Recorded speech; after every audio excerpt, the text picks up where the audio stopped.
Olá, bom dia a todos. Quem não me conhece, eu sou a Júlia Dias Leite, diretora-presidente do SEBRE, Centro Brasileiro de Relações Internacionais. Esse é um evento em parceria do SEBRE com a Casa das Garças e o CDPP. A gente hoje está com transmissão ao vivo, aberta ao público pelo YouTube. Então, agradeço a participação quem está aqui presencial e também quem nos assiste. Então, é um evento aberto e não vamos seguir a regra aqui do Chatham House Rules. E queria agradecer muito, muito mesmo, o tão rápido aceite do convite do Gabriel Galípolo, que faz parte também do SEBRE, ele assina a novela do SEBRE, atuou no nosso programa de economia política, tem contribuído bastante e aqui é o primeiro evento que ele participa desde que assumiu a presidência do Banco Central, então fico muito feliz e alegre com a participação dele aqui. Nosso professor, Edmar Baixa, que também faz parte do Conselho Curador do SEBRE, diretor aqui da Casa das Garças, vai conduzir aqui o debate. Ele deve falar por cerca de meia hora e depois a gente vai abrir aqui para todos vocês fazerem as perguntas. Então, passo a palavra para o Edmar. Obrigada, Edmar. Tudo bem, para reiterar o nosso agradecimento, Gabriel Galípolo, primeira reunião aqui, casa cheia, você vê? Isso aqui, nós tivemos até que reorganizar o nosso setup aqui para poder caber todo mundo. Prazer muito grande. Acho que a ideia é você falar meia hora, o que você quiser, deixar uma meia hora para o debate. Eu já tenho 5 inscritos, e aqui a gente tem a regra do Armínio Fraga. Cadê o Armínio? A regra do Armínio eu espero que você não incomode com ela, não, Gabriel, que é uma pergunta, uma resposta. A pergunta curta, a resposta à sua vontade. Muito prazer, muito obrigado. A palavra é sua. Obrigado, professor. Bom, primeiro agradecer, é uma honra enorme eu estar aqui. Todos vocês têm mais experiência, vários aqui têm mais experiência que eu em ser banqueiro central, e vocês sabem que sempre fala de banqueiro central, a formalidade demanda uma certa coreografia, que é nas perguntas se tentar ter mais informação do que está na comunicação oficial e a gente não responder nada para além do que está na comunicação oficial. A missão é sempre ser insípido, inodoro e incolor nessas nossas falas, mas olhando aqui para os rostos que eu estou vendo e óbvio que a escolha de eu vir fazer aqui essa primeira fala é porque para mim tem uma relevância simbólica muito grande. Eu vou quebrar o protocolo e tentar fazer isso o máximo possível de um diálogo, uma conversa, para eu poder ter a oportunidade de escutá-los. E o sentimento que eu tenho olhando para os rostos que eu estou vendo aqui é um sentimento de gratidão. Primeiro na pessoa física, ao longo desse processo todo, todos os presidentes do Banco Central que eu liguei foram de uma generosidade, os ex-presidentes de generosidade comigo, de me atender, debater, conversar, se colocar disponíveis para qualquer tipo de conselho. Então, eu sou muito grato a esse carinho que eu recebi na pessoa física. Eu sei que esse carinho também é um carinho ao nosso Banco Central, que faz 60 anos esse ano. E espero poder ter a oportunidade de contar com todo mundo que fez parte dessa história nesse processo dos 60 anos. Mas também tem uma gratidão enquanto cidadão.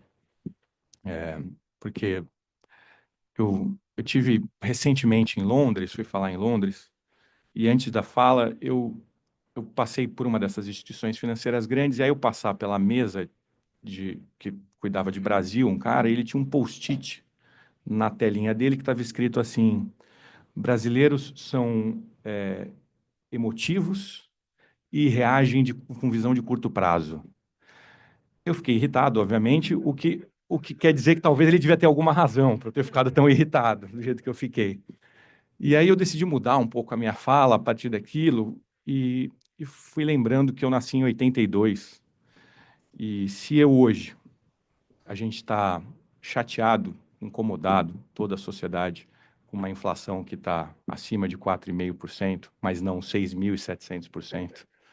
Se hoje a gente tem 350 bilhões de dólares de reserva e não tem um país que está defotado, se hoje a gente tem uma das maiores democracias do mundo, eu devo isso, enquanto cidadão, a muitos dos rostos que eu estou enxergando aqui. Para além dos presidentes, o Edmar, a Helena, que além das conversas sobre economia, me escutar falar, às vezes pergunta se eu estou comendo direito, se eu estou fazendo atividade física, me dá bronca nesse sentido, né, Helena? Então, eu sou eternamente grato aqui a vocês. Então, para mim, é uma grande honra poder estar aqui. E vou tentar, sei que eu já tomei bastante tempo, encurtar a minha fala para poder ouvi-los. E eu sei que a coisa da pergunta curta, dessa vez, acho que não precisa. Podem ser falas e não só perguntas, porque é muito rico eu poder estar trocando ideias aqui com vocês e poder escutá-los. Eu vou começar falando um pouquinho do cenário internacional. Eu acho que a gente tem um processo de dissipação de alguns dos choques externos que aconteceram, que afetaram de maneira mais homogênea, ou impactar de maneira mais homogênea as diversas economias, e que agora vem se dissipando. A gente pode começar desde falar do que aconteceu em 2008, o quantitative easing, aquele período que a gente passou longamente dizendo que talvez a renda fixa tenha acabado, as taxas de juros nunca mais vão voltar a subir, vivenciamos esse momento. E passando por Covid e outros eventos, o esforço fiscal que foi feito, especialmente pelos países avançados, que foi maior do que o esforço fiscal feito pelos países emergentes e pelos países de baixa renda, vem provocando uma pressão, especialmente do ponto de vista técnico, de necessidade de emissão de títulos, custo de rolagem de dívida, até pela reação que aconteceu posterior sobre política monetária. A gente viu que teve um lag, teve uma defasagem, os países latino-americanos reagiram primeiro, os países avançados reagiram um pouco depois. Esse é um debate interessante que tem acontecido nos eventos internacionais que eu tenho participado com outros banqueiros centrais, um pouco uma rediscussão sobre função de reação em cima daquilo que se acredita ser um choque de oferta. Acho que, durante muito tempo, alguns banqueiros centrais, em especial das economias avançadas, ficaram um pouco mais céticos com os subsídios que receberam dos seus técnicos, dizendo assim, não precisa ter uma reação tão mais forte, esse choque vai se dissipar, e os choques de segunda ordem acabaram sendo mais persistentes, essa reação veio posterior. Então, esse cenário de necessidade de rolagem de dívidas maiores, o Powell falou sobre isso ontem nos Estados Unidos, tem colocado pressão nas taxas de juros mais longas e que se rebate para países emergentes e para países de baixa renda também, dado que o nosso custo de financiamento, via de regra, é o custo deles mais algum tipo de prêmio. Então, isso já é uma mudança em relação ao cenário que a gente viu no passado. Uma segunda questão é relacionado ao rearranjo da cadeia global de valor que acontece a partir da Covid e a partir da invasão da Ucrânia.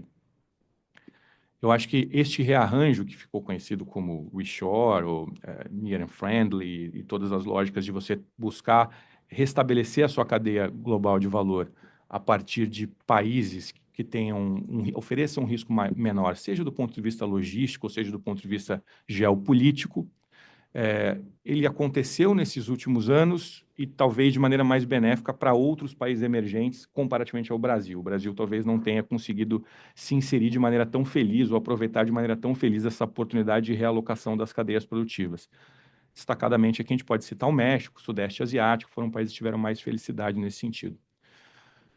E aí existe um terceiro ponto de dissipação disso, que a gente já esperava, ou seja, que em função em reação de você estar dissipando esses efeitos, você começaria a cada autoridade monetária a responder de maneira mais idiosincrática em função do que é o comportamento da sua própria economia e perder um pouco de sincronia nas reações e nas políticas monetárias ao redor do globo, o que agrega uma complexidade maior, mas isso era relativamente esperado.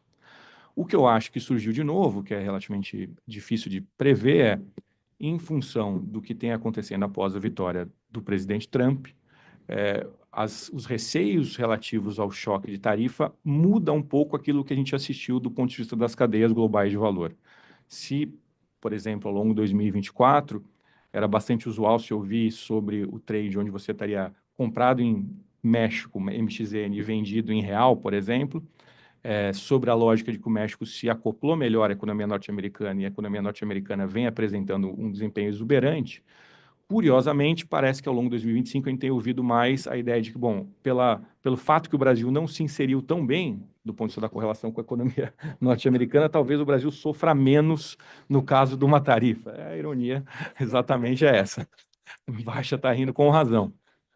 Mas aí você passa a ouvir um caminho contrário, ou seja, você vai estar comprado em real e vendido em ZAR, vendido em MXN, como uma ideia de que o Brasil pudesse sofrer menos do ponto de vista da tarifa, mas ainda muita incerteza sobre isso. Acho que o que existe de fato é mais relacionado a isso. Então, do ponto de vista internacional, Eu acho que esse é o cenário da gente estar assistindo, como cada vez mais me parece que esse tema do choque das tarifas, o tema de pressões relacionadas ao tamanho da dívida que a gente tem nos diversos países e necessidade de rolagem de dívida, e os impactos ainda a serem assistidos, não só do ponto de vista tarifário, mas também do ponto de vista do que vai acontecer no mundo e na comunidade dos bancos centrais, eu acho que tem ocupado mais atenção de todos nós.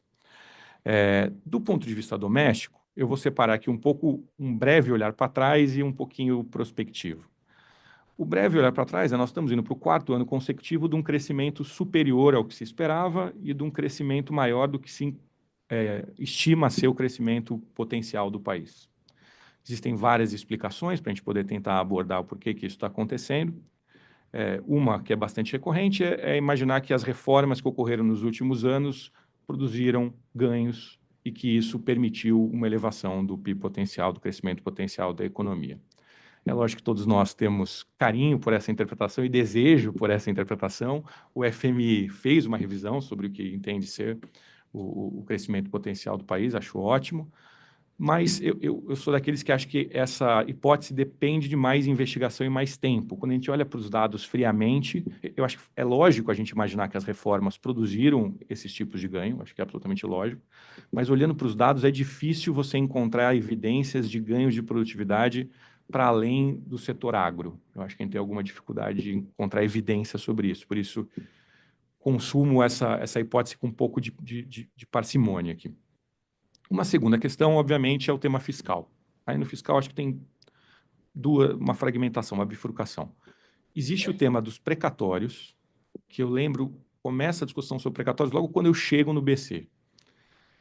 E aí muita dificuldade de estimar como é que a questão dos pagamentos precatórios poderia ter um impacto na economia ou não, quanto daqueles precatórios já estavam na mão de fundos ou de grandes investidores, quanto aquilo estava pulverizado, os tickets dos precatórios. Eu lembro que a gente passa a fazer nessas conversas de conjuntura que a gente faz no Banco Central, e diversas instituições falavam, não, olha, lá atrás, quando se postergou o pagamento, a gente não fez nenhum tipo de revisão sobre PIB, nem nada desse tipo, então agora também não vamos fazer uma revisão para cima. Esse era o diagnóstico original sobre precatórios, e isso foi mudando rápido ao longo do ano, conforme foi se estimando que sim, os precatórios tinham um efeito de impulso fiscal significativo, e acho que tem uma dimensão ali.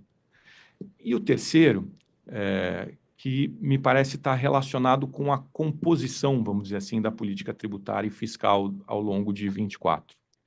Porque quando a gente pega a pesquisa Focus, ao olhar as projeções, as revisões maiores, a gente enxerga em crescimento econômico, uma revisão bastante significativa em crescimento econômico entre aquilo que se esperava no começo de 24 e se imagina vai ser realizado ao final de 24, na taxa de juros terminal, tanto para 24 e 25, bastante drástica a revisão que acontece, na inflação, obviamente, mas as revisões do ponto de vista do resultado primário, e se a gente preferir, para escapar de toda a discussão do primário, na relação dívida-PIB, ela não foi tão acentuada, assim, até sei que é preciso considerar todos os impactos, tanto do crescimento maior quanto a questão das reservas, mas até ele veio melhor do que se imaginava, vamos imaginar esses dois números aqui, de dívida-PIB e de relação do déficit primário.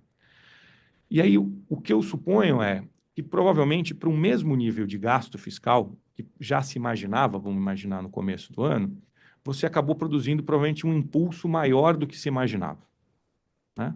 Eu acho que tem a dimensão do crédito também, o crédito desempenhou um papel importante, foi um ano de bastante apetite ali para crédito, concessão de crédito, mas do ponto de vista do fiscal, eu acho que o impulso fiscal foi para o mesmo nível de gasto, vamos dizer assim, ele foi maior do que se imaginava, talvez porque existia um componente distributivo na política de transferência de renda, que acaba colocando o dinheiro na mão de quem tem uma propensão a consumir mais elevada, e isso apresenta uma resiliência maior e um impulso maior do ponto de demanda, que me parece ter sido traduzido nas questões das pressões inflacionárias, somado a questões de impacto climático e mais a desvalorização da moeda que a gente assistiu ao longo do ano 2024.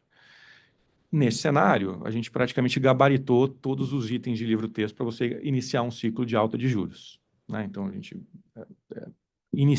interrompe um ciclo de flexibilização, ainda que o nosso ciclo de flexibilização tivesse ainda a política monetária numa instância contracionista, o nível continua contracionista, mas claramente não contracionista o suficiente. E aí o Banco Central interrompe o ciclo de flexibilização, começa um ciclo de alta, e em dezembro fazemos um front-load ali do ponto de vista de entrega de política monetária, com a elevação de 100 pontos base, mais o guidance para mais 2 reuniões iguais. A gente deu, então, acho que um passo claro de quem está caminhando para colocar a taxa de juros num patamar restritivo, com alguma segurança, independente de qual é a taxa de juros neutra que cada um dos diversos agentes de mercado ou academia possam estimar, com todas as ressalvas que existem sobre como é que a gente consegue ter um dado mais preciso sobre esse tema, mas tanto se você pegar uma série histórica considerando taxa de juros real ou esforço monetário sobre a neutra, a gente está num patamar historicamente bastante elevado do ponto de vista, ou estamos caminhando para um patamar bastante elevado do ponto de vista de aperto monetário. E aí, dentro do nosso cenário base, o que está colocado ali é a expectativa absolutamente tradicional do que se espera dos mecanismos e correias de transmissão da política monetária. Ou seja, que a partir daqui você passe a assistir um processo de desaceleração, né? É lógico que você assiste um momento, ou deve passar por um momento no curto prazo, que é um momento desconfortável para a sociedade como um todo, para as empresas e para as famílias, que é um momento onde a inflação deve seguir num patamar desconfortável, fora da meta, repercutindo todos os eventos do passado, e você espera que a política monetária vá fazendo efeito gradativamente e apresentando um processo de aceleração. É claro que, pelas próprias defasagens que são inerentes da política monetária, a expectativa sempre é que o Banco Central tenha uma reação preventiva, vamos dizer assim, né? Sempre você espera que o mecanismo de correia de transmissão seja este, que você vai reagir, vai ver a reação na atividade e depois nos preços. Essa reação preventiva ela precisa sempre existir, mas é esperado também que o Banco Central tenha uma função de reação assimétrica para altas e para baixas. Então, se o Banco Central deve ser mais agressivo no momento de alta, ele deve ser mais parcimonioso e cauteloso no momento de fazer qualquer movimento para baixo. E a gente tem assistido, e é normal que a partir de agora todos os agentes de mercado passem a dar mais atenção para olhar para os dados de atividade econômica, é absolutamente normal que passe a se acompanhar mais atividade econômica, mas como a gente comentou já na comunicação oficial, a gente já teve no passado, até porque esses dados são dados de alta frequência, apresentam uma certa volatilidade, algumas vezes sensações de que aquilo estavam representando uma tendência que depois não se confirmaram. Então, cabe agora ao Banco Central ter a devida parcimônia e serenidade na observação desses dados para que a gente tenha tempo suficiente para observar que qualquer tipo de indicação, a gente tem acompanhado hoje mesmo, tivemos dados indicando, está se analisando qual é a composição e uma discussão absolutamente pertinente sobre a composição dos dados de serviços que saíram hoje, mas a verdade é o Banco Central vai tomar o tempo necessário para ter a certeza de que os dados que estão chegando são dados que confirmam uma tendência e não simplesmente volatilidade de dados de alta frequência, né? Então, acho que essa é a perspectiva que a gente tem. E aí, só para finalizar, não sei quanto que eu já ocupei, se eu já ocupei tempo demais. Tá bom. Eu queria abordar um tema que, olhando aqui para quem está nessa sala, eu acho que eu não posso deixar de falar, de temas um pouco mais estruturais e menos conjunturais.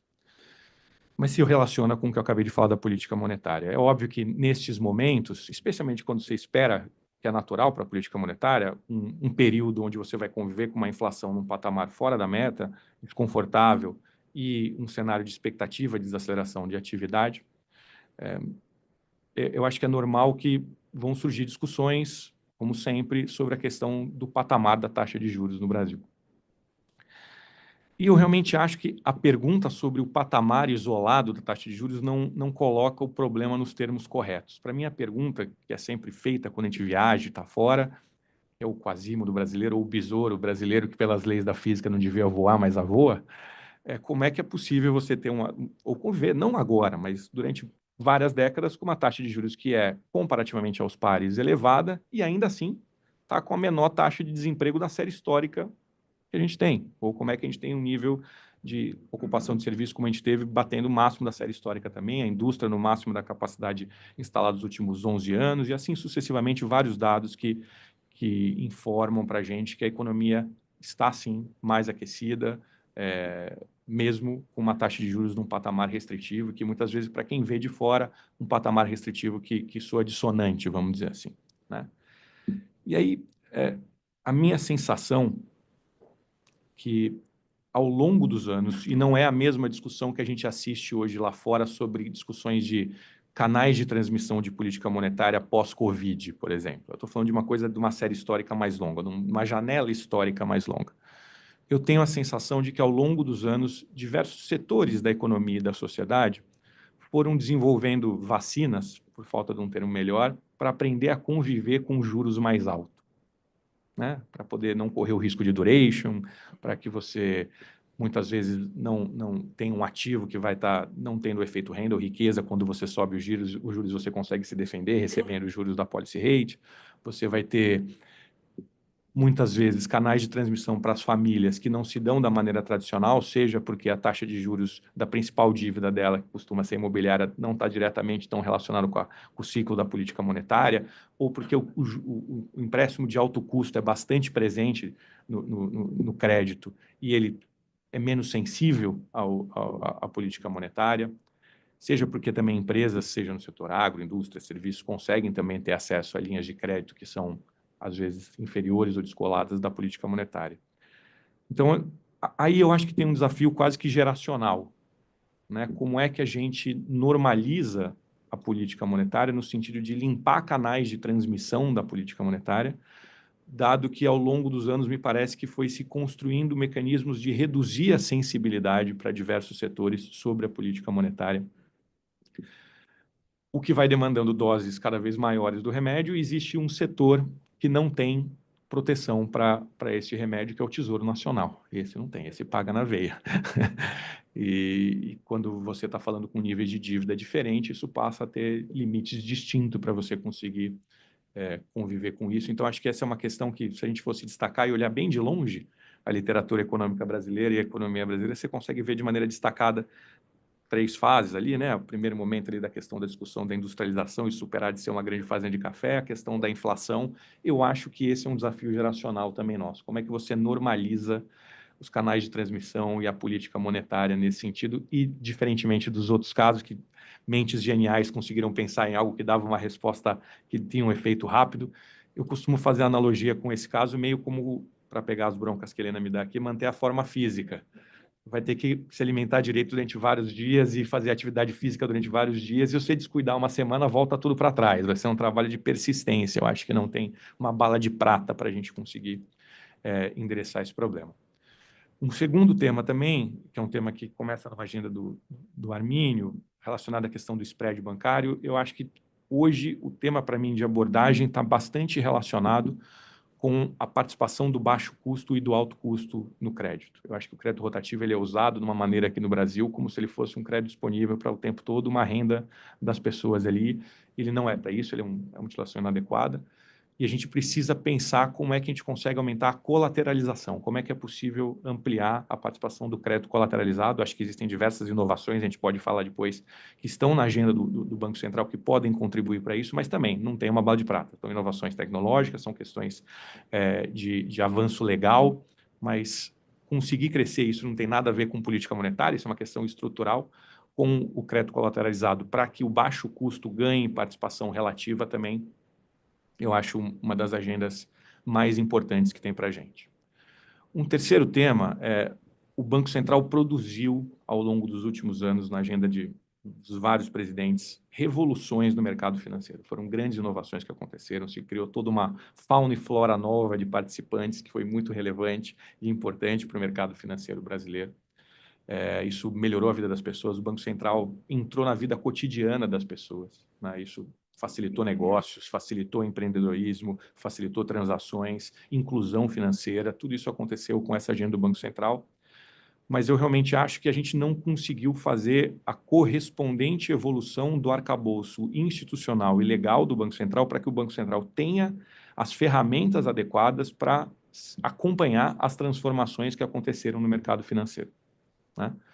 E aí eu acho que existe uma oportunidade de a gente fazer um leapfrog ali, fazer um salto recuperando o que há de atrasado, vamos dizer assim, quando eu olho para as melhores práticas e para o que há de mais moderno de outras autoridades monetárias, mas aproveitar esta discussão que já está acontecendo nos melhores bancos centrais do mundo, daquilo que envolve o perímetro regulatório e de supervisão da autoridade monetária. Acho que essa coisa de você ter criado diversas instituições que encontraram caminhos de desempenhar funções com combinações de personalidades jurídicas distintas, o que é absolutamente saudável ao apresentar competitividade, mas criou zonas opacas que não permitem a supervisão ou a regulação com as ferramentas que o Banco Central gostaria de ter, vamos dizer assim. Então, essa discussão da gente conseguir avançar num arcabouço institucional e legal para o Banco Central, eu acho bastante relevante, que anda em conjunto com a ideia de você ter ferramentas para preservar a excelência do Banco Central. O Banco Central é reconhecidamente um prestador de serviço de excelência para a sociedade, é reconhecido pela comunidade de banqueiros centrais internacional como um banco central reconhecido globalmente, mas, sendo bastante franco aqui com vocês, ao andar no Banco Central, eu sinto esse amor de todo mundo e orgulho de todo mundo do Banco Central pelo que faz, mas eu não quero deixar que todos os colaboradores e servidores do Banco Central sintam que esse amor não é correspondido pela sociedade brasileira. Então, acho que esse é um tema que é de bastante relevância para que a gente possa ter as ferramentas adequadas para que a gente possa desempenhar aquilo que se espera do ponto de vista da autoridade monetária. E, por fim, para eu ficar dentro da minha meia hora aqui, eu acho que tem um desafio enorme, que é o desafio da comunicação. E esse é um desafio para todas as autoridades monetárias do mundo. Esse negócio de Banco Central se comunicar é uma coisa mais recente do que se imagina, né? Até 1994, o FONC não tinha comunicado, né? Então, assim, é uma coisa relativamente nova, essa coisa do Banco Central se comunicar. Depois ele foi migrando para uma comunicação que virou quase que uma arte, sem querer ser pretensioso, né? A escolha de palavras e tudo mais. Vocês sabem que esses dias o Caetano Veloso, na genialidade dele, que é absolutamente plena, eu encontrei com ele e ele veio me perguntar sobre Forward Guidance e redação de ata de Copom. E eu comecei a falar para ele como é que são as escolhas das palavras, não sei o que. Ele falou, pô, então é que nem fazer poesia. Eu falei, Caetano, eu tenho certeza que as pessoas não têm o mesmo prazer lendo as suas poesias e a ata do Copom, mas que tem uma arte por trás de escolher as palavras, tem uma arte de escolher as palavras ali. Mas ela é uma comunicação voltada para um nicho muito específico de leitores que vão olhar com muita atenção cada uma das vírgulas e coisas que estão ali. Mas cada vez mais os bancos centrais estão desafiados a conseguir conversar com um público mais amplo, por todas as questões que envolvem não só a prestação de contas que você tem que fazer a partir de ser autônomo, você tem que prestar mais contas à sociedade, não menos contas à sociedade, mas também por tudo que envolve informação falsa que pode existir, questões relacionadas à segurança, à estabilidade financeira. Esse é um desafio grande.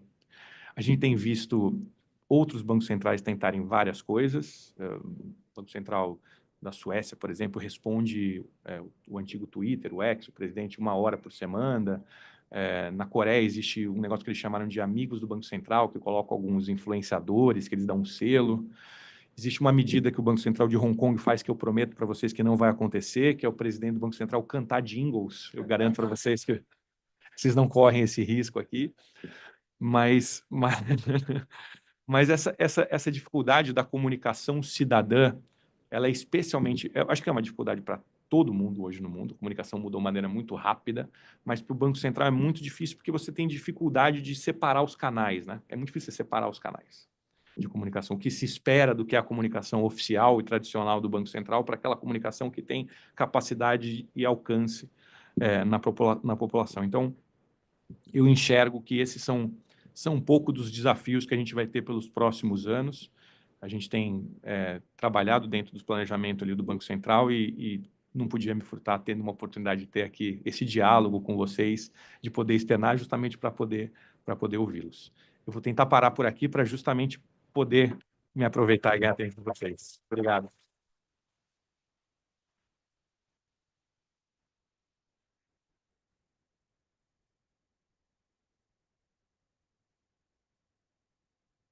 Obrigado. Isso foi muito excelente. Eu fiquei pensando aqui quando você estava falando sobre as questões estruturais, né? Que nós criamos esse centro aqui em 2003, né? Em dezembro de 2003, nós fizemos a primeira reunião internacional. E nessa reunião, eu, o Pércio e André apresentamos uma teoria sobre por que a taxa de juros era tão alta no Brasil, que foi devidamente destruída pelo Armínio. Mas com carinho. Com carinho, com óbvio carinho. E desde então nós temos produzido trabalhos através de trabalhos. Eu digo que esse é o tema central da Caça das Garças. Infelizmente, que apesar de termos dedicado 22 anos ao Plano Real, a gente dedicou 10 anos para pensar, né? Mas esse aqui está levando 22 anos e até agora a gente está debatendo com ele.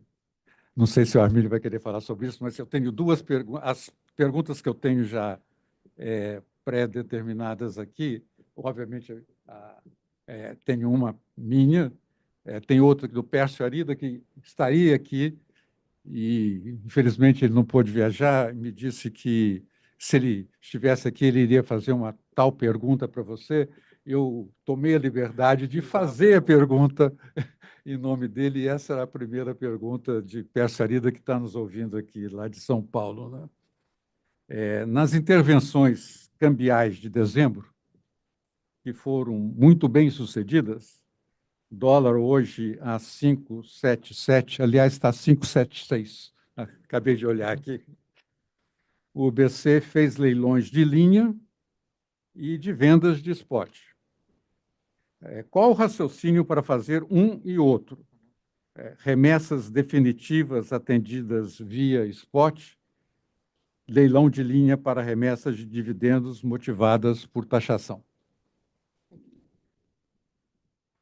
Bom, primeiro sobre as razões, é exatamente isso. É óbvio que o DEPIN ali faz um monitoramento fantástico sobre o que teria de saída. A gente sempre monitorava esse fluxo e a gente conseguia enxergar ali o que tinha de saída ou não. E as linhas muito mais associadas, olhando ali para o nível de estresse que o cupom cambial estava apresentando, né? Eu acho que tem dois textos aqui que vou aproveitar para citar aqui, que acho que foram muito felizes na explicação do que aconteceu ali em dezembro. Um foi um texto que foi escrito pelo Márcio Garcia, no Valor, que saiu, foi muito bom, e um outro texto de uma instituição financeira, a gente não costuma citar, mas o texto está bem bom, explicando da HSBC, explicando um pouco como é que se deram a racionalidade e a lógica por trás ali das intervenções. Então, acho que o tema principal era muito isso, conseguir monitorar o que tinha efetivamente saída de remessas para fora e o nível de estresse no cupom cambial para que a gente pudesse fazer a linha para garantir essa devida equivalência, vamos dizer assim, entre o swap e o à vista durante esse período. Agora, é curioso, porque eu brinco às vezes com o Ila, né, sobre como preencher a cartelinha ali, e eu já fui preenchendo vários itens, né, porque eu em 2023 estou como DIPOM e foi a primeira vez que a gente não fez nenhuma intervenção no final do ano. E aí em 2024 a gente fez a maior intervenção. Mas eu acho que isso está relacionado a uma frase que o Bernanke falou durante a crise de 2008, que talvez no caso dos Estados Unidos valha para a crise, mas quando você está no Banco Central do Brasil, acho que ela é meio permanente. O Bernanke diz que não existem ideólogos nem numa trincheira de guerra, nem num banco central. Lá você faz o que é preciso ser feito. Então, ela corresponde muito a isso. Assim, naquele momento, todas as mensurações do DEPIN indicavam essa necessidade de a gente dar liquidez para essa saída, para poder manter os devidos canais de transmissão e equivalência entre o swap e o spot. Essa foi a intenção. Okay. Obrigado. Bom, a minha pergunta também, agora é minha, também é sobre câmbio para variar. Ótimo. Na ata da última reunião do Copom, um importante pressuposto do cenário de referência é que o câmbio parte de R$6 por dólar e cresce segundo a paridade do poder de compra daí em diante. Isso. Daí resulta que no terceiro trimestre de 2026, a inflação ainda estaria em 4% acima do centro da meta. Uhum. Ok. Bom, desde então, o câmbio tem se apreciado bastante, né? E ontem fechou, aliás, hoje abriu a 7,6, quase não, 4%. 5,76. Do 5, do 5, é do 5. Então, 5,6. 5,76, não é? 5,76. Muito entendeu. 5,6, 4% abaixo do ponto de partida da ata. Uhum. Entendo que o pass-through do câmbio para a inflação é da ordem de 0,25. Isso quer dizer que, ceteris paribus, numa conta aproximada, a inflação deveria estar em 3%, caso a ata fosse escrita hoje, ou seja, no centro da meta no terceiro trimestre de 2026. Você concorda com essa observação? Exato, exato. Não, eu acho que essa tua fala ela é perfeita para explicar o porquê que a gente, apesar de ter tomado uma decisão bastante, poderia chamar de agressiva, quando compara com outras medidas de política monetária, mas por que você, ontem alguém me perguntou, por que vocês não fizeram 300 basis points numa única reunião, por exemplo, né? Porque esse processo, como a gente acabou de falar, é dinâmico, às vezes variáveis externas, variáveis internas, então você vai dando o antibiótico para o paciente a cada 12 horas para entender como é que o paciente vai reagindo e poder ter tempo para fazer esse tipo de análise. O tema só é que eu acho que o Banco Central não tem no seu mandato reduzir volatilidade do mercado. Porém, seria bom se ele não agregasse. E aí eu entendo que é normal que para o mercado tem uma função de reação, uma velocidade de reação que ele é obrigado a fazer. Ele não pode ficar parado, senão ele vai ser totalmente arrastado de um lado ou de outro.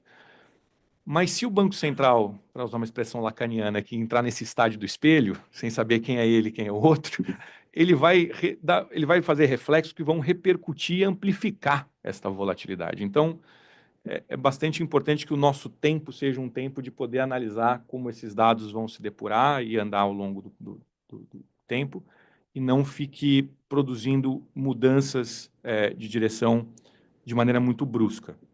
É óbvio que, a partir do momento que a gente vai chegando próximo do fim do guidance, a gente vai se distanciando da costa, vamos dizer assim, e o barco tende a balançar um pouco mais, né? E você vai passando a ter espectros possíveis que são mais amplos. Mas eu acho que a gente ainda precisa de tempo. A gente está com a nossa rota de planejamento até a próxima reunião bastante definida ali, e vamos ganhar tempo para poder ver como é que esses dados vão reagindo e o que é sinal e o que é ruído. Isso é que é a resposta de presidente do Banco Central. Armínio.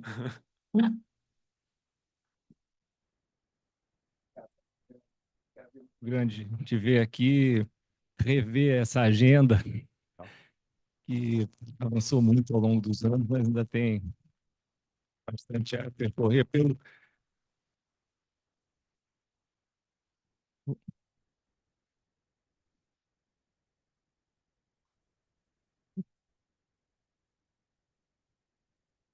Eu devo estar meio elétrico aqui. E eu estou me lembrando um pouco também de quando eu cheguei no Banco Central. Acho que nós temos isso em comum, são situações desafiantes, né? E eu tinha várias perguntas, eu vou tentar me limitar a uma, que surpreendentemente sobrou para mim, que vieram duas de câmbio e nada sobre o fiscal. Assim, a minha leitura, e eu sou um fã do Banco Central, do trabalho que vocês vêm desenvolvendo, a equipe do Banco Central, tudo mais, mas os sintomas que o paciente Brasil exibe hoje são muito graves, não é uma questão cíclica. A curva de juros está lá na lua a perder de vista. NTNB acima de, sei lá, em 7,5%. As expectativas de inflação, não as de curto prazo, que eu dou pouca importância, mas as taxas implícitas, idem, 6% a perder de vista, sugerem que tem um problema. Eu acho que o problema, em última instância, é que o Banco Central precisa de ajuda e só tem um lugar que pode ajudar, que é o fiscal. Assim, uma dívida de 75% do PIB, crescendo nessa velocidade, uma economia que fatalmente, agora eu me arrisco a falar, eu não fico fazendo previsão porque é muito difícil, mas a coisa não está bem e vai funcionar, o remédio funciona.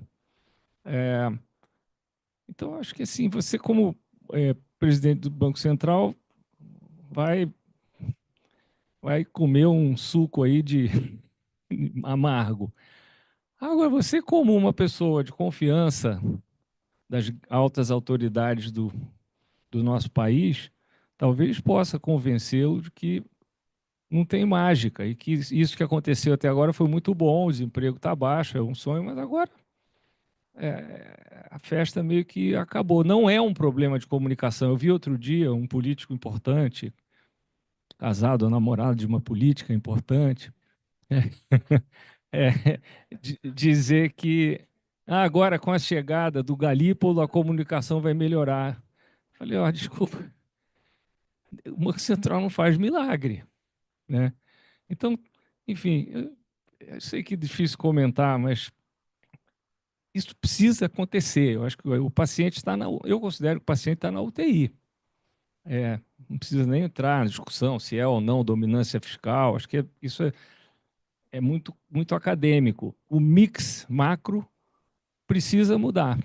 E eu acho que isso não está não parece estar na agenda. Então, por favor. Dá uma oportunidade maravilhosa aqui, Hermínio.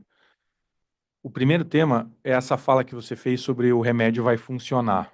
E eu acho que isso é importante a gente ressaltar. Porque quando a gente olha, além do Focus, o QPC é muito rico, né, de fornecimento de informação para a gente sobre as perguntas que vêm do QPC.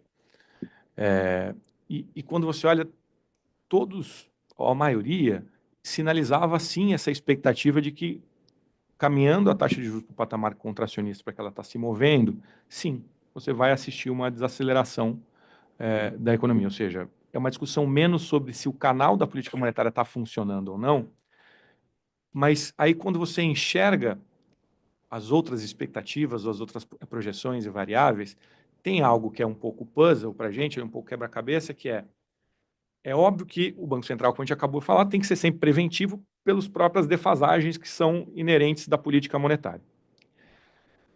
Uma coisa é você ser preventivo no sentido de que você está vendo uma economia que está acelerando e você preventivamente, antes que a inflação apareça, tente fazer uma reação. Agora, na interlocução com o mercado, me parece que o que existe hoje é mais uma dúvida sobre uma função de reação do governo a partir de uma desaceleração da economia. E isso não é simples de você endereçar enquanto autoridade monetária. Porque assim, uma coisa é você ser preventivo a algo que está presente. Outra coisa é você lutar com algo que não existe ainda, né? Ou que possa nem existir. Né? Então, você não pode ser preventivo para o mercado cabe fazer esta aposta ou não. Para a autoridade monetária não cabe fazer essa aposta.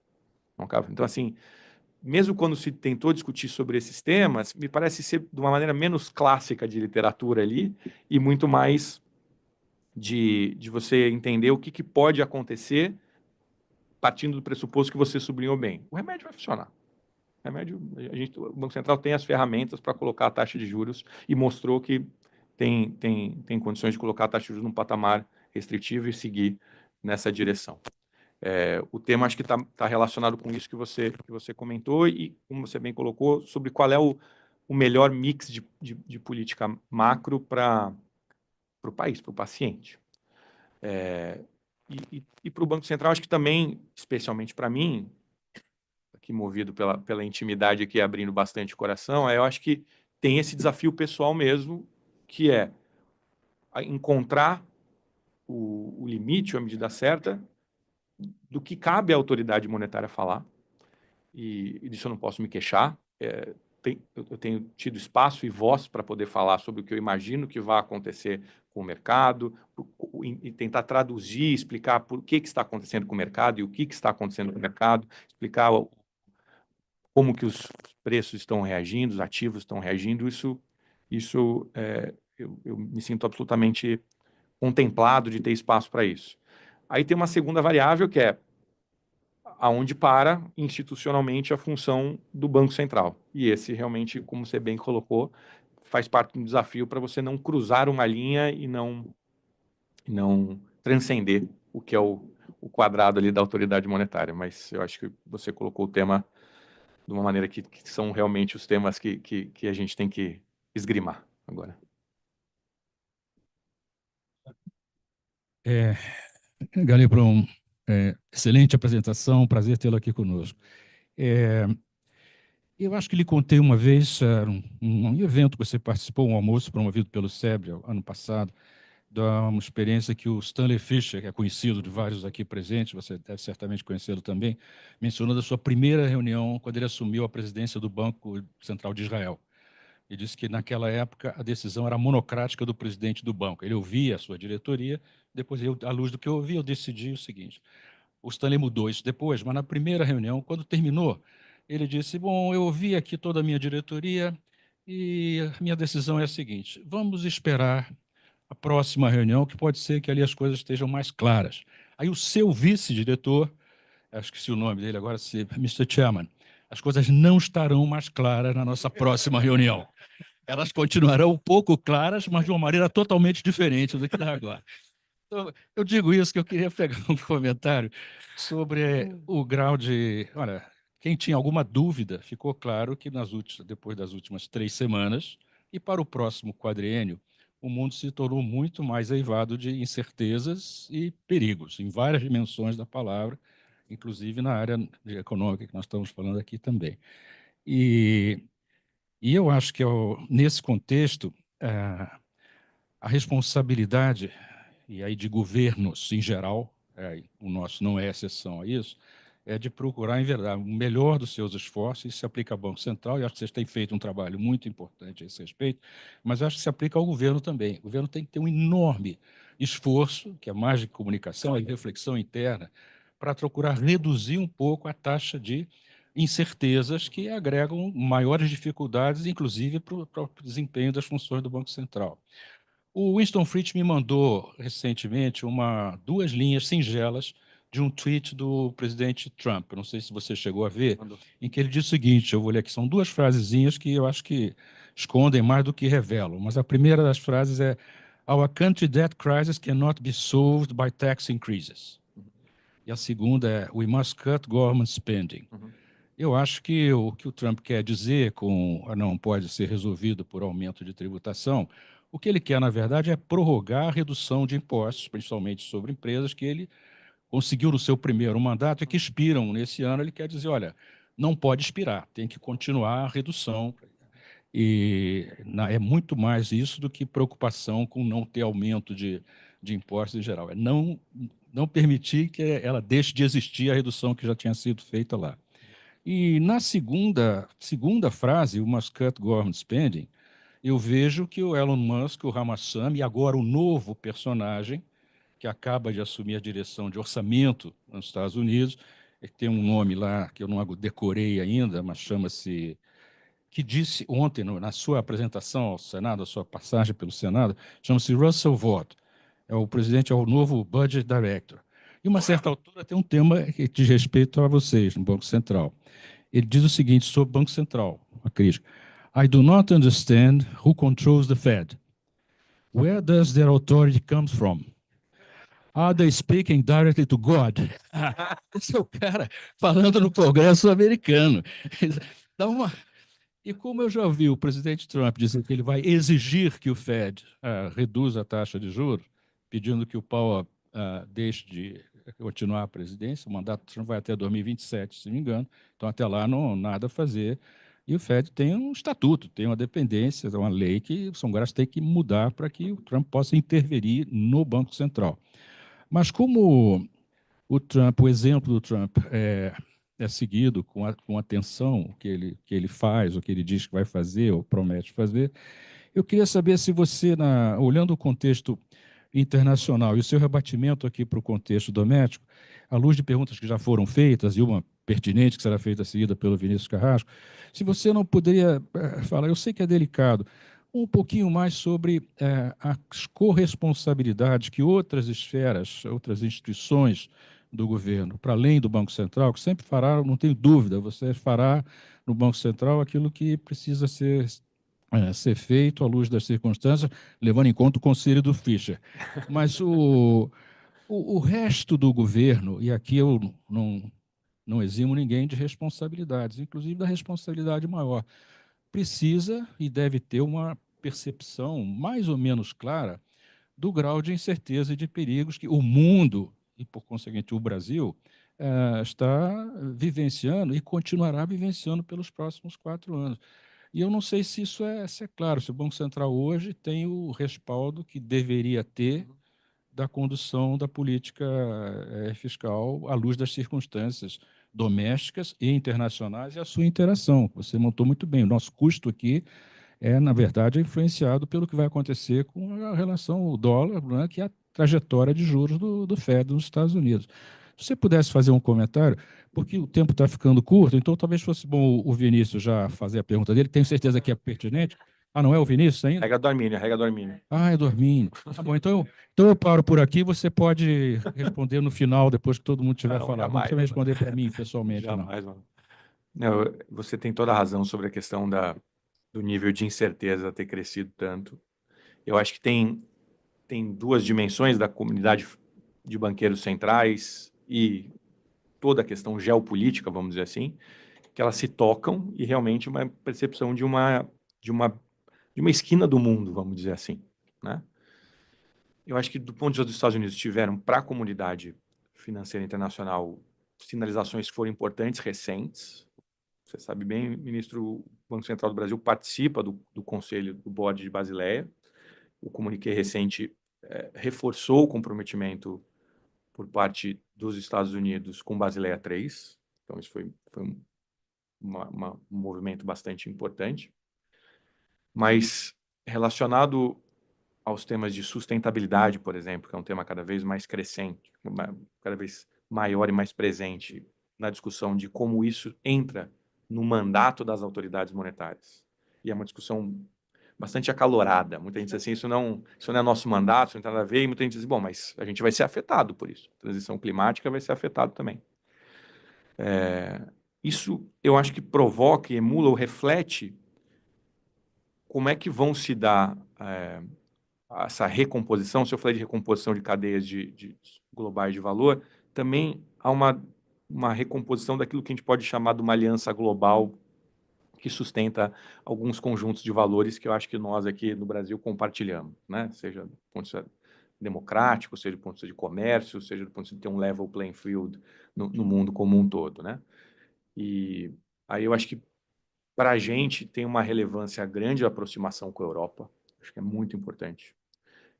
Nas conversas que a gente tem tido, é também muito importante que a Europa desempenhe o papel que se espera dela nesse momento, e ela sofre por pressões internas ali também, por essa polarização entre extremos, e aí os extremos acabam caindo para lógicas que me parecem fanistas e nacionalistas, que têm um grande apelo popular. Mas eu imagino e tento reproduzir isso quando estou representando o Banco Central do Brasil, que o Banco Central do Brasil tem que repercutir e dar eco naquilo que é a tradição do Brasil de tentar pensar a globalização e o que seria uma nova globalização contra um projeto de desglobalização que está aí. Eu acho que esse é o tema. Eu acho que o tema é a globalização foi altamente exitosa do ponto de vista econômico. As empresas, você teve ganho de produtividade, teve desinflação, mas eu acho que o passo seguinte, as dores que isso possa ter provocado, não é você tentar lutar contra, reverter a entropia e botar a pasta de volta para dentro do tubo, e sim discutir como é que é possível, nessas outras dimensões de sustentabilidade ambiental, democracia e sustentabilidade social, criar algum tipo de articulação global. Não é simples, está um momento super delicado. Eu fui fazer uma fala semana passada no México, era uma fala absolutamente técnica sobre sistemas de pagamento rápido, né, sistema de pagamento instantâneo cross-border, e dado tudo que está acontecendo no cenário internacional, qualquer coisa que pudesse ser dita podia ser entendido de algum jeito complexo e virar uma outra coisa. Temas que eram absolutamente técnicos, que agora, dado a questão internacional, tomaram uma outra dimensão, né? Então, acho que, falando pelo Banco Central, o que o Banco Central enxerga enquanto missão do Brasil é ser um agente de buscar que o processo de globalização siga dando passos e amplificando, para além do aspecto econômico, o aspecto financeiro, mas também aspectos que envolvam uma sustentabilidade do ponto de vista social e ambiental, que eu acho que é bastante relevante. Zé Carlos Carvalho, Diretor, Opa, tudo bem? Zé Carlos Carvalho.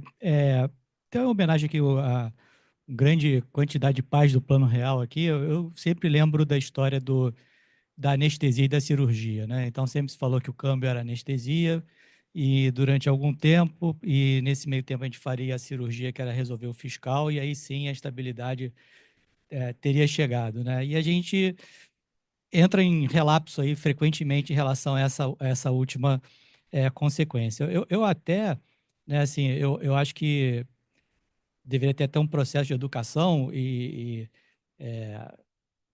da imprensa e tudo mais, né? Porque muita gente fala, o Banco Central decide os juros. Se eu fosse você, eu falaria assim, eu não decido juro nenhum.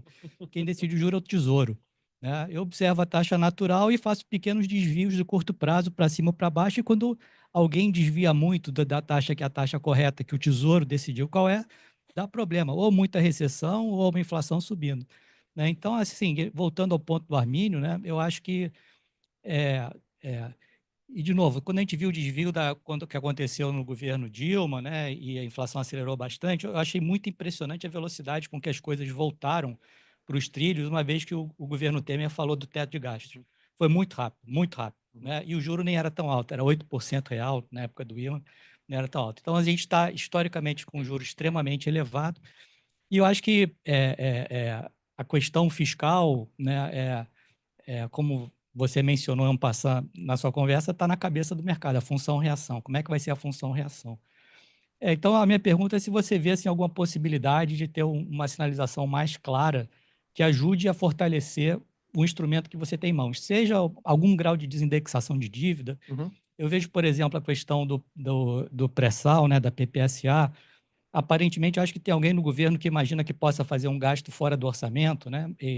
Mas se não existe espaço, o TCU está bem claro aí a respeito disso, né?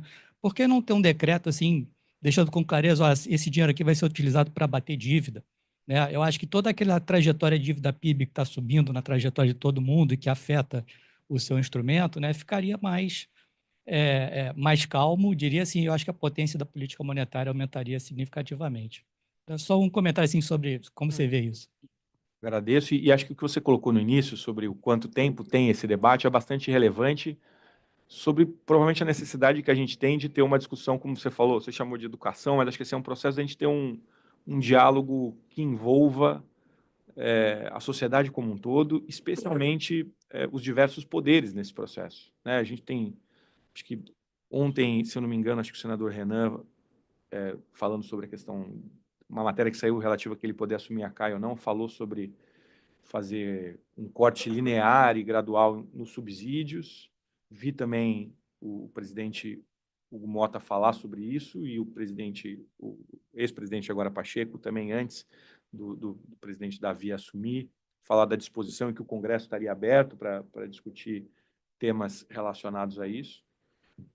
Então, acho que, como você bem colocou, é um tema que demanda, eu acho que a gente chegou num ponto de que a gente demanda uma mesa e um grande acordo nacional, um esforço nacional envolvendo diversos poderes e setores da sociedade, para que a gente possa sair do outro lado com o que você comentou, né? Eu costumo brincar que tem duas maneiras de você olhar a vida, né? Você pode olhar como drama ou como tragédia, né? Se você olha como drama, o mocinho, ele é bonitinho sempre, faz tudo bem, tudo certo. O cara que é vilão, ele é sempre feio, faz tudo errado, não sei o que. Dá um conforto você dormir achando que tem o bom e o mal, mas a tragédia é aquele negócio que você olha para os dois lados e consegue entender as motivações dos dois lados, né? Do ponto de vista do mercado, me parece bem simples a conta. Você vê qual é o juros que está correndo sobre a dívida e qual é o resultado primário que precisa ser feito para estabilizar a dívida. É isso que o mercado está olhando. É bem simples, você consegue entender. Do outro lado, é óbvio que a gente também entende quais são as demandas que chegam e que são complexas de você ser enfrentadas, e que essas demandas envolvem, ao serem enfrentadas, algum tipo de dor e algum tipo de conflito, e algum tipo de mudança que pode ter impactos, repercussões e algum tipo de convulsão ali. Mas eu realmente concordo contigo que acho que a gente, falando agora enquanto cidadão, enquanto sociedade, é preferível que a gente tome isso de maneira consciente, faça isso de maneira consciente e escolha qual vai ser esse caminho que a gente vai ter que trilhar. E aí eu acho que envolve que a gente faça esse debate de maneira ampla, à luz do sol, Assim, tem que ser um reality show mesmo, assim, acho que tem que ser uma coisa à luz do sol, tem que ser uma coisa bem clara à luz do sol sobre as escolhas que a sociedade brasileira quer fazer nesse tema que você está colocando, para que a gente possa ter uma perspectiva de um filme que faça sentido. Nós estamos com o tempo esgotado. Posso fazer mais uma pergunta? Então, a última pergunta aqui, Vinícius, antes da Júlia fechar. Bom vê-lo, Gabriel. Não sei se vai ser pertinente ao contato que o ministro Malha disse. Eu ia na linha do que o Zé Carlos disse, então, sobre juros e spread. Acho que tem uma dimensão que é a dimensão da taxa de juros da economia, então a gente viu muito rapidamente, com o teto dos gastos, a possibilidade do Banco Central do Ilan reduzir a taxa de maneira compatível com inflação baixa. Então, acho que essa é uma dimensão. Teve uma outra dimensão que uma das vacinas que operavam, que era do crédito direcionado, também foi desligada e ela fica menos importante se você tem taxas de juros menores, então a coisa do BNDES. Então, isso permitiu que, de novo, as taxas caíssem, o mercado de capitais se expandisse. Então, na questão do spread, a composição é importante. Eu acho que grande parte dos players PJ, pelo menos, puderam acessar o mercado de capitais, você liberou espaço no balanço dos bancos para os menorzinhos pegarem, esses caras têm taxas maiores. Então, a composição no spread é muito importante. Na colateralização, acho que houve enormes avanços do Banco Central. Um que acho que ainda falta é ter o Pix como garantia para o PJ pequenininho. Então, Pix Fumaça. Mas a pergunta é sobre... A gente está mudando o nome Pix Fumaça para Pix Garantido, que a gente acha mais bonito do Não, mas, portfólio name. mas Eu acho que sei. Pix Garantido é outra coisa. A gente não está mudando o naming, só para deixar claro. Pix Garantido. Perfeito. Mas mais bonito, né? A pergunta é sobre parafiscal, se é uma preocupação. Teve uma matéria ontem no Valor, e a possibilidade dessa vacina ser reaberta fora do orçamento, tornando menos eficaz a política monetária. Obrigadíssimo.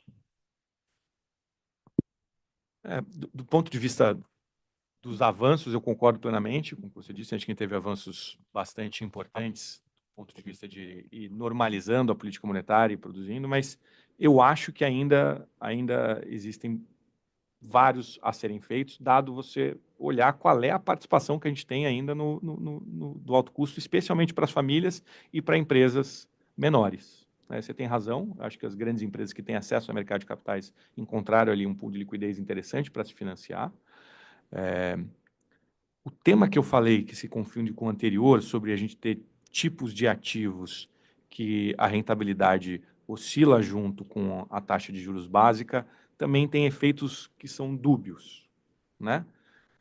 Se por um lado, para quem é o credor, ele se defende no caso do risco de duration, vamos chamar assim, né? Uma elevação dos juros acaba virando para ele uma receita.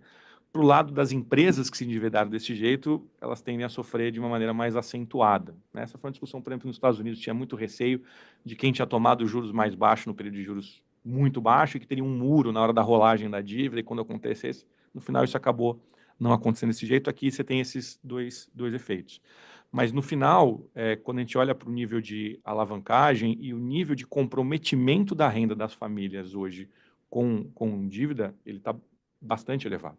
Está bastante elevado e acho que tem muito a ver com isso, com qual é o instrumento que você está utilizando para lá. E aí é mais descolado da política, do ciclo da política monetária. Eu acho que é desejável, e isso envolve questões legais, isso envolve ter uma infraestrutura, e aí é por isso até que eu disse aquele dia que o Drex, quando você conversa com os outros bancos centrais, quando você explica, ele fala assim, mas isso não é exatamente um Central Bank Digital Currency. Não, não é mesmo. Ela é muito mais uma tokenização de ativos e depósitos do que uma moeda de emissão do Banco Central e tudo mais. E acho que isso, enquanto um DLT que consiga ter tokenização, smart contract, uma infraestrutura ali que você poderia ter, facilitar o processo de colateralização e ajudar. E, além disso, a própria experiência do cliente, né? Hoje em dia, para o cliente acessar essas linhas que são colateralizadas, muitas vezes a pessoa se assusta com o que é demandado, com o trabalho que é dado para fazer, e quando ele vai para o rotativo, ele tem uma facilidade maior para acessar. Então, acho que tem vários caminhos a serem percorridos que podem facilitar, e é uma agenda que eu reputo bastante relevante para os dois lados, para que as pessoas não estejam utilizando linhas de crédito que poderiam ter mais adequadas para elas, e também para a questão da transmissão da política monetária. Obrigado. Obrigada. Bom, queria agradecer muito aqui a presença do Galípolo, todos vocês, Edmar, pela parceria SEBRE Casa das Garças para esse evento.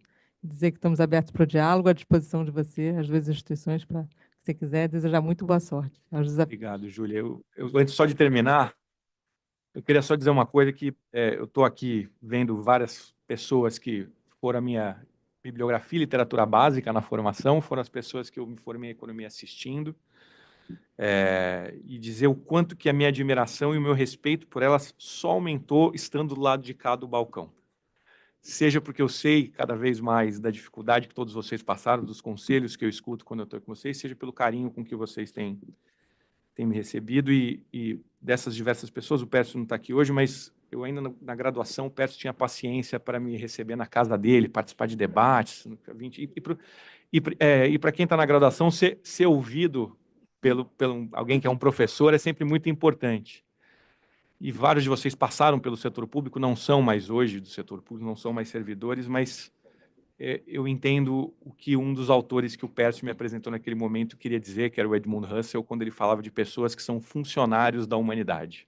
Então, eu sou muito grato por poder estar aqui hoje com vocês e obrigado por tudo que vocês fizeram e têm feito. Obrigado mesmo.